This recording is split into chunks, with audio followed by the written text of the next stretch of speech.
Arsenal host Real Madrid in the first leg of the quarterfinals in the Champions League this week.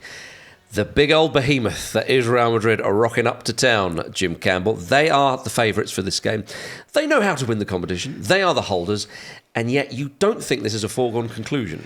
Well, I like to think it's not a foregone conclusion because Arsenal were there, so obviously they have a chance to progress. So I want to kind of look at the ways in which they might do that. It's tempting to write Arsenal off, but if you're going to beat a Spanish team, it has to be before the final. Absolutely, we all know yeah. that. Yeah, good point. If they've got a better chance of doing it now than they have in the final, that's just science. Also, Real Madrid have never beaten Arsenal. They've played twice before, but that remains a fact. They've never beaten Arsenal in a competitive game. So I think the things that Arsenal fans are looking at to draw some hope from in this particular fixture are, of course, Real Madrid themselves and their own form. Now, you have to go back 9 games to the last time that Real Madrid kept a clean sheet in a game. They lost 2-1 at the weekend to Valencia. Vinicius Jr. missed a penalty, but he did score, but he missed a penalty. They lost the game. The game before that, they drew 4-4 at home with Real Sociedad. Still went through the tie because such is Real Madrid, and this is the behemoth that you're up against. But they are conceding goals lately. They're going to probably have a little bit of a makeshift defence as well. They've got a lot of players missing in that regard. Aurelien Tchouameni is suspended as well, so they're not quite they're not invincible, at their best maybe in their defensive rear guard. They've got all of their players up front fit. I'm trying not to think about them. Trying not to think about that a lot at all. It makes it a bit easier, but Arsenal are the home team. Then you would hope they're not just going to go limp in the jaws of a bigger predator, and we'll attack and we'll have a go. So that has to be the MO. It absolutely has to be the plan to get amongst them, get at them, and not just hope for the best. Okay, so you highlight Real Madrid's defence there. I understand why you've done that. Well, Arsenal's defence has been very, very good under Arteta in recent years, but they're missing Gabriel. A huge part of it. Now, they're undefeated in 10 Champions League home games. There are 8 clean sheets within that. That's a fantastic record, but as you rightly point out, a big part of that is Gabriel's presence, ensuring that is the case. Jakub Kiwior is... it is a downgrade, it's fair to say. So that's going to be a tough evening for him against Kylian Mbappe. But you would hope that the defensive unit is very well drilled. They train together all the time. He knows what his job is. He doesn't sit on the sidelines when they train. No, he's not reading a book, is he? And if he is, it's probably inverting the pyramid. So even then, you would hope that he's got some sort of understanding of what his job is. And if he has been doing that, we will find out very soon. Absolutely. I suppose there is an outside chance that Jurrien Timber will start as a centre-back and Ben White will play as the right-back. But Ben White hasn't played a lot of football lately, so to throw him in against Vinicius Jr. might be a little bit difficult. I think when everybody's fit, if you were to take Gabriel out of the equation, that would be the best defensive option, but I don't think they're going to go with that. So I think it's going to be a bit of a real test for Kiwior.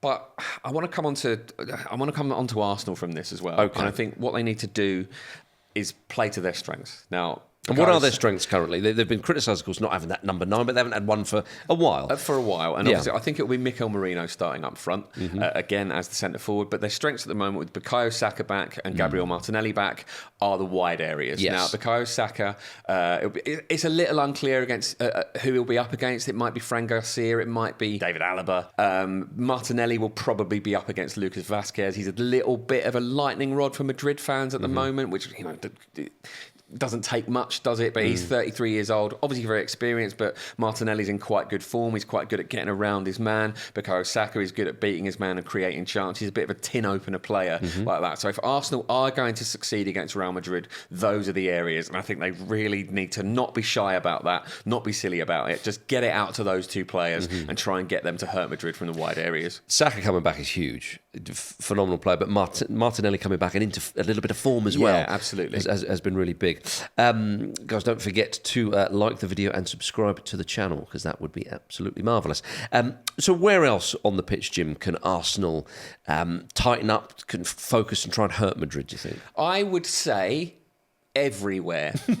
I think a thing they need to do is play as the home team and not respect Madrid too much. And the reason I mention that is because of how the Bayern Munich game went last season. Now, they gave away a silly penalty and they conceded a goal that came from just a little lightning strike moment where somebody switches off. And this is the level, isn't it? This is what the Champions League is always like in these games. Yeah. You have to be focused for 100% of the game against every team you play when you get essentially to the quarterfinals. And that is easier said than done, but it is absolutely what they need to do. Now, I think it helps that there's very little history between Arsenal and Real Madrid. The Bayern Munich thing is in everyone's heads. Harry Kane is there, and he's going to score against you because it's just what he's done so many times. This is a little bit different. Now, obviously, we're talking about the most ridiculous front line in world football, really, with those three players that we all know about. And you got Jude Bellingham in there, which is a little bit of a narrative as well. And, I think, is Federico Valverde in the Claude Makelele zone?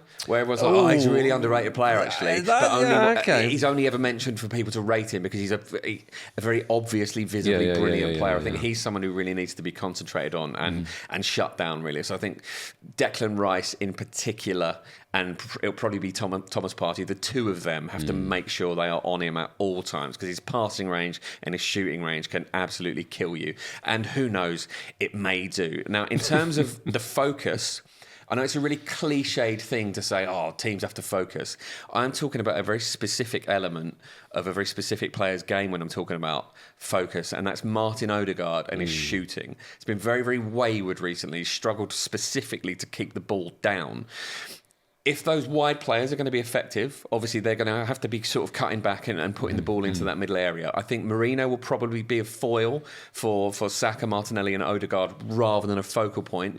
That means, in theory, if the game goes as I hope it will from Arsenal's point of view, Odegaard will be the player in that pocket of space that will have a shooting opportunity. His shooting has to be better than it's been, and he has to be focused on that. But I think what gives me hope for that is that these games do that naturally, don't they? You have to be on top of it, or you are going to get torn apart, and the pace of the game is higher. It feels like it's going to be one of those games where there'll be like no added time at the end of the first half because they often go this way. So if it goes that way, I am possibly naive, possibly a silly Arsenal fan, but I'm happy to look at that trap and put my face right in it. I think it's not impossible that it could be 1-0 to the Arsenal. I think you would be loving that. And I think that just to add a little bit to this is that I feel like Arsenal have got to win the game to have a chance. Because you rightly point out the Bayern Munich game last season where it ends a draw, then of course they then lose in Munich.